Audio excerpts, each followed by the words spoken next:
Prime Minister, when you look at what is happening in Sri Lanka, did you take the right decision? Oh, I have no doubt. You know, as Prime Minister, I've always taken a principled position on human rights violations. The Commissioner, the UN Human Rights Commissioner, Mrs. Pillay, the report came out also closed. It is a damning report. In fact, from what we see, nothing much has been done.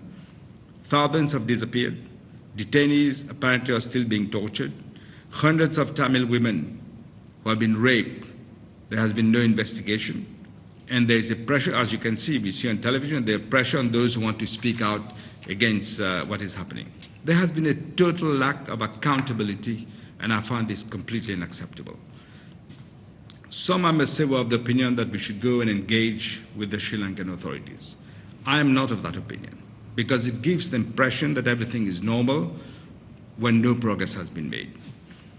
There are still some grave allegations of human rights violations continuing, and therefore I welcome the principled stand first taken by the Canadian Prime Minister, Mr. Stephen Harper, then by the Indian Prime Minister, Mr. Manmohan Singh. Because we have values, as I say, which are enshrined in the Commonwealth Charter. We must stick to those values. I have taken the decision not to attend for these reasons, in my own deliberate judgment, because there has been no real progress on the issues. And therefore, I was told that by Mr. Sharma, he has repeated it to my foreign minister, that the tradition is that the head of government who wants to host the next CHOGM should be present in the country which is actually holding the CHOGM summit. It is the tradition, it is the convention.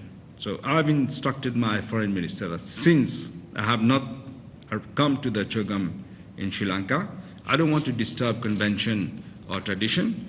I will then somebody else can do the CHOGM of 2015. I will withdraw from that CHOGM. But when you say act, what specifically do you mean? Do you mean intervention in Sri Lanka in some form? No. I mean, the Sri Lankan government hopefully will act on these demands, start the international independent inquiry, and we can get some results. And don't try to reverse the process of devolution in the north. I think these are the two things that we have to ensure that Sri Lanka does. And what if they do not deliver? What happens then?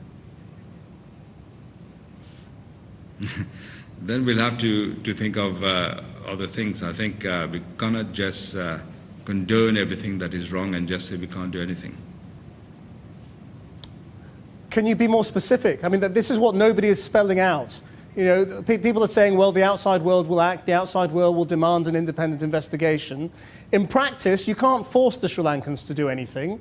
I presume you're not going to invade Sri Lanka in order to have an investigation or support any kind of UN intervention force. So isn't the truth that if Sri Lanka chooses not to cooperate, there's nothing the outside world can do?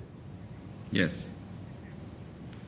No, I don't agree with you. What we can start by doing is suspend membership, or even at least we can do that, as we have done for other countries in the past. We can look at different sanctions that we can take.